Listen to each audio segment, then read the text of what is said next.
Greetings and welcome. Video Phantom here, and here is yet another review of episode 4 of Gotham Knights. Okay, let's get this over with. The episode starts with some guy running through the park, yelling how they're all around.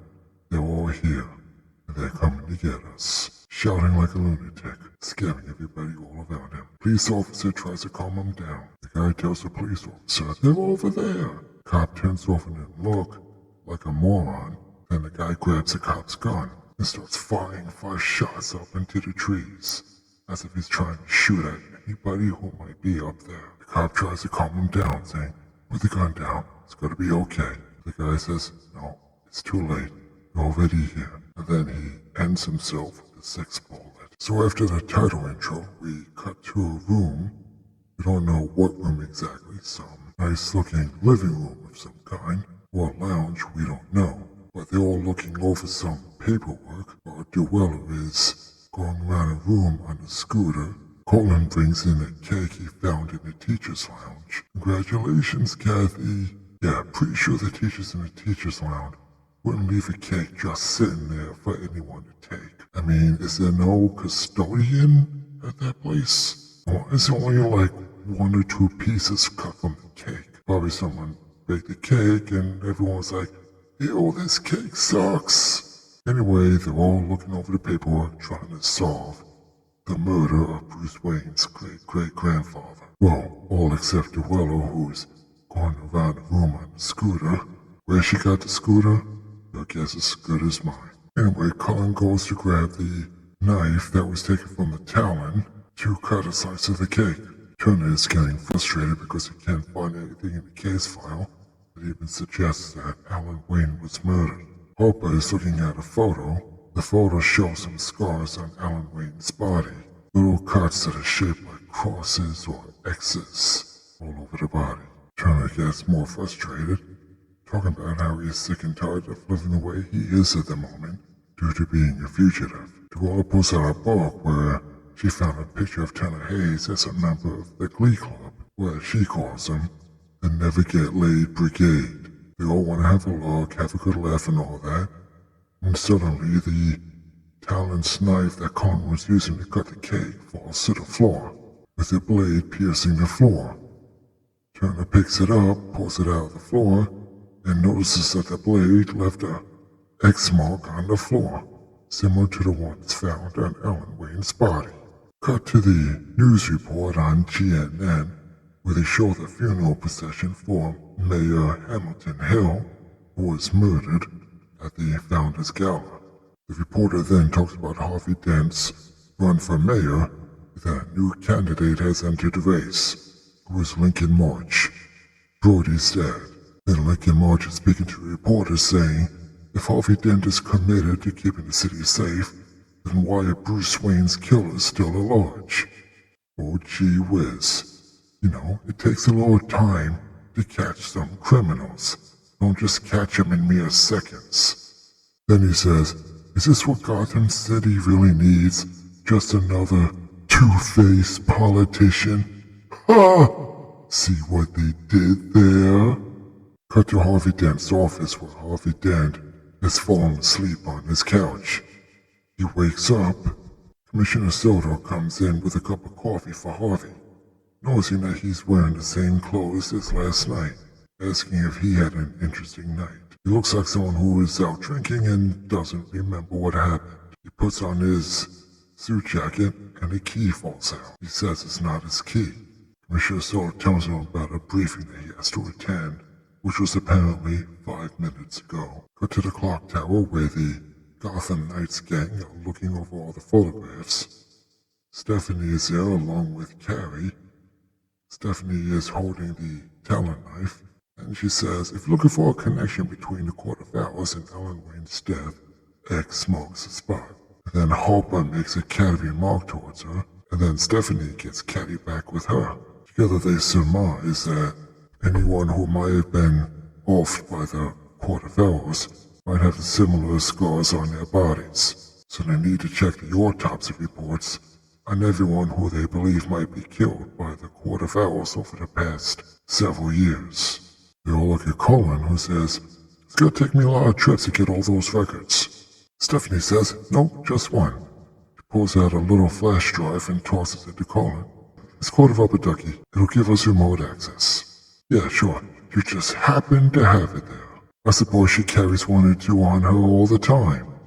But just such an emergency. Fortunately, I keep my feathers numbered for just such an emergency. So Colin dons his little police officer disguise again, and this time remembers to bring a cup of coffee to the receptionist.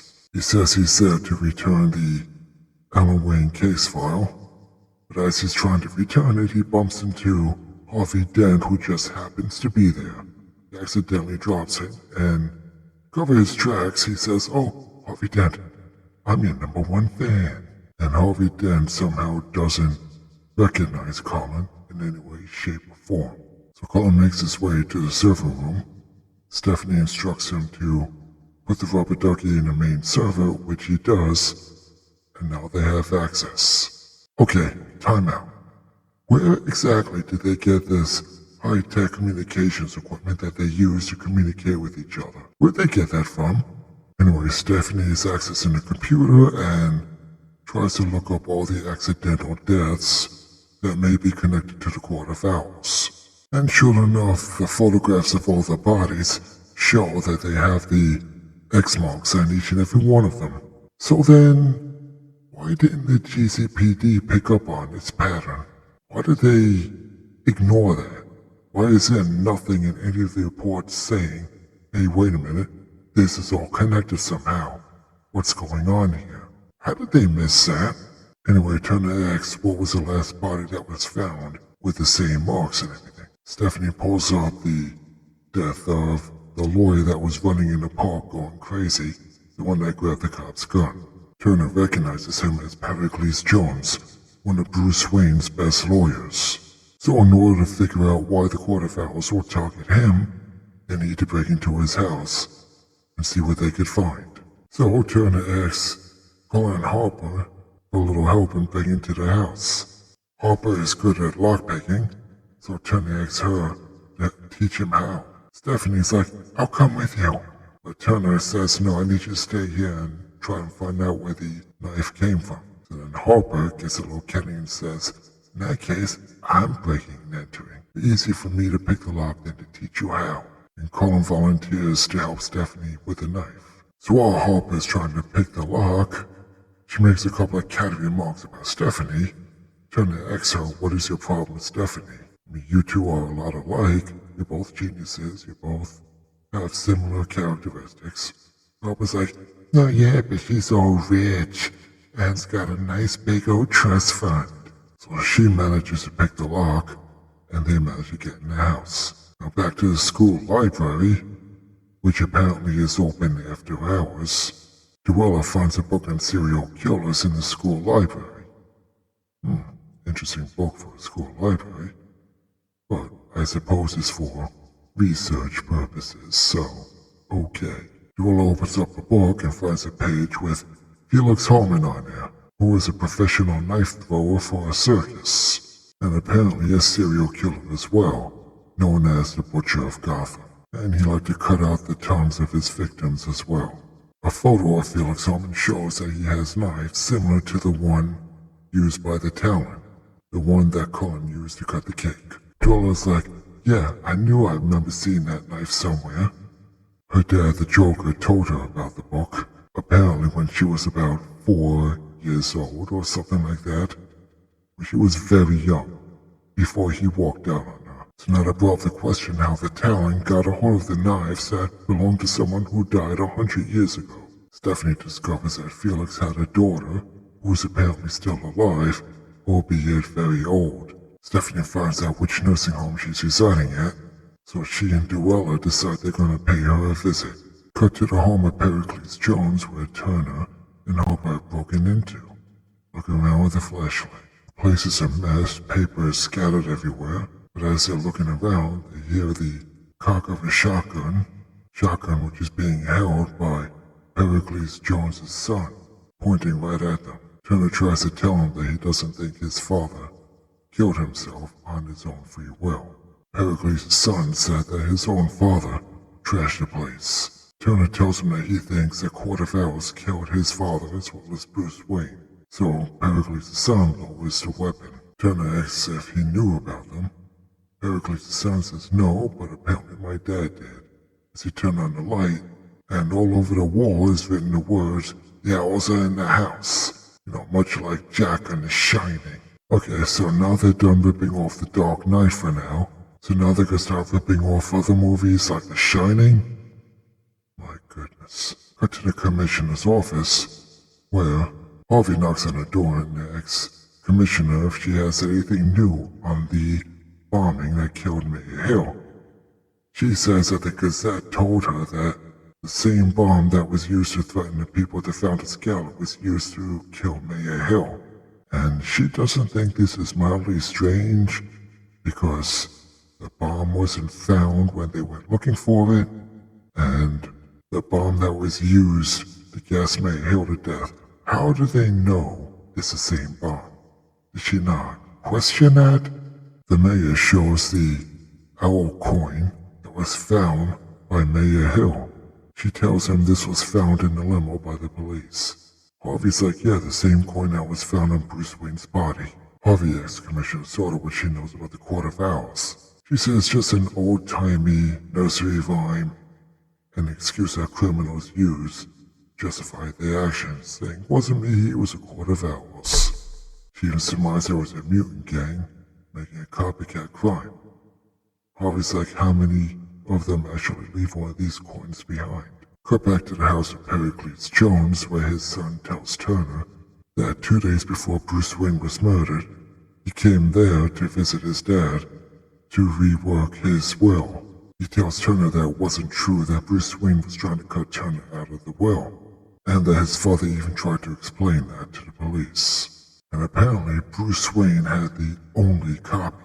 Now what kind of a lawyer doesn't keep copies of important documents they give to their clients? Apparently whatever changes Bruce Wayne was making to the will was supposedly going to make him the greatest man in the history of Gotham City. So cut back to the clock tower that nobody but the Gotham Knights gang knows about. They're talking about the will, of which Bruce Wayne apparently had the only copy of. So Turner figures the one person he should ask about the will would be Cressida, his dad's attaché. And he talks about how much he trusts Cressida, talks about the time when his father Bruce Wayne was away on business, and he decided to take one of his vintage cars out for a joyride, then wound up wrecking it. Cressida took the blame for it. He said, I'll never forget that. Turner asks if anyone has managed to find out how knives that belonged to a long-dead serial killer wound up with the talent. Carrie comes in and says she's gonna go and pay Eunice a visit, the daughter of Felix Harmon. And Duella's gonna go with her. She's disguised as a schoolgirl with a blonde wig. Okay, hold on. Quick question. Where on earth are these people getting all these disguises from? Colin with a police officer uniform and a fake mustache and the glasses. Now Duella with a schoolgirl outfit and a wig. Where are these people getting all this stuff from?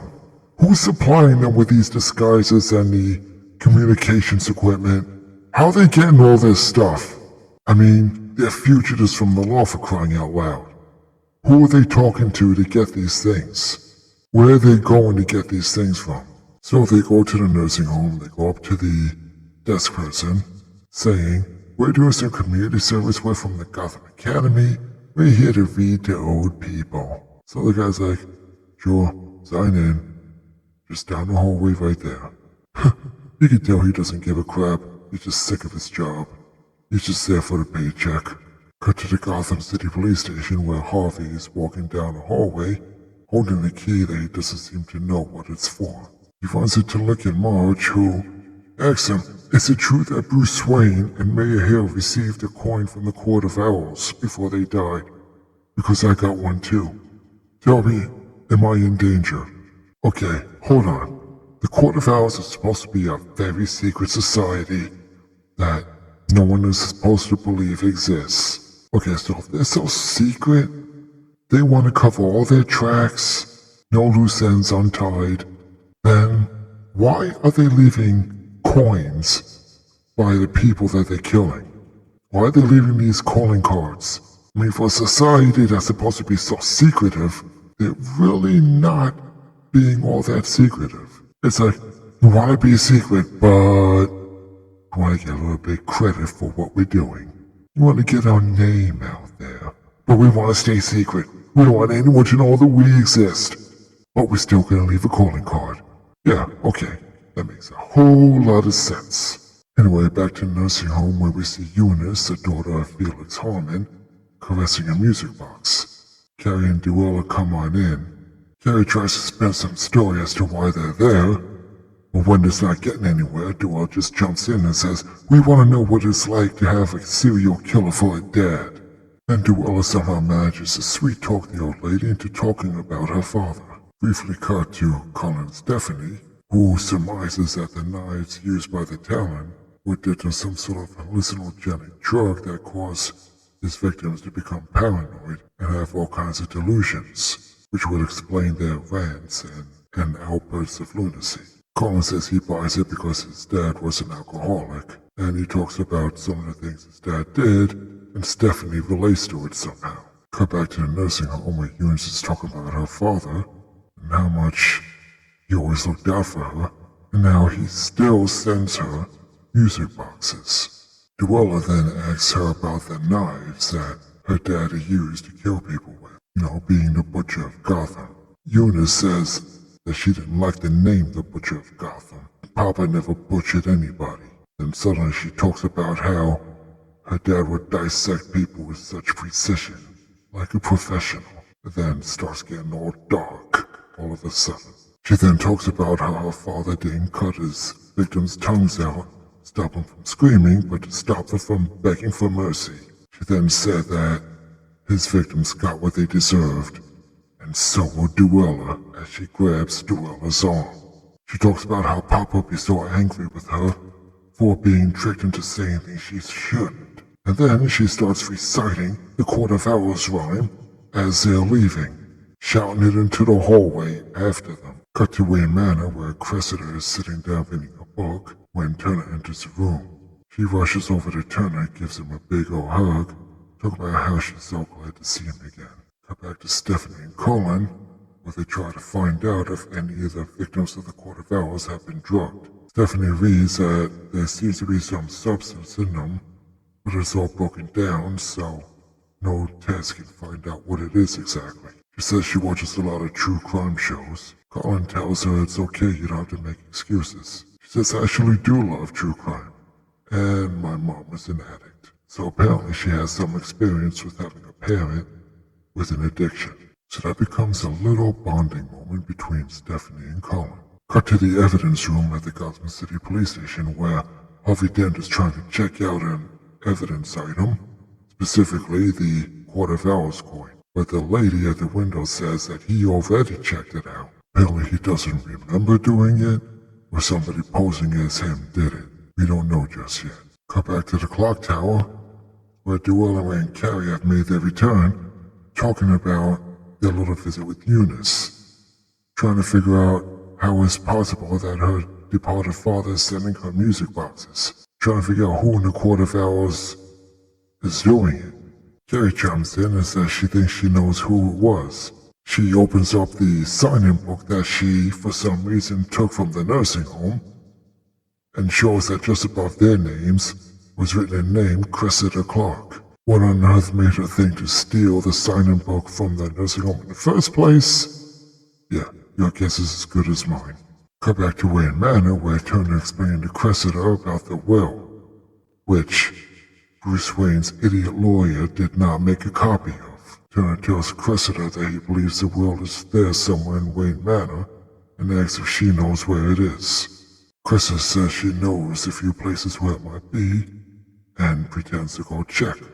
As soon as she walks out the room, that's when Turner's phone rings. Turner answers the phone, and is Stephanie trying to warn him to get out of there because Cressida is with the Court of Owls. Turner's like, that's impossible, and then he hears a click of the gun that Cressida is holding, pointing right at him.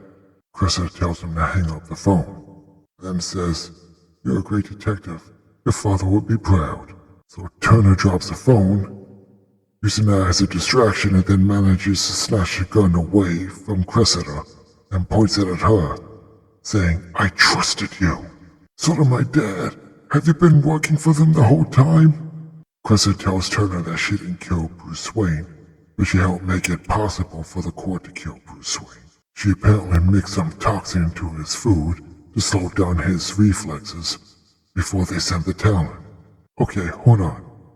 You would think that Bruce Wayne would have noticed something like that.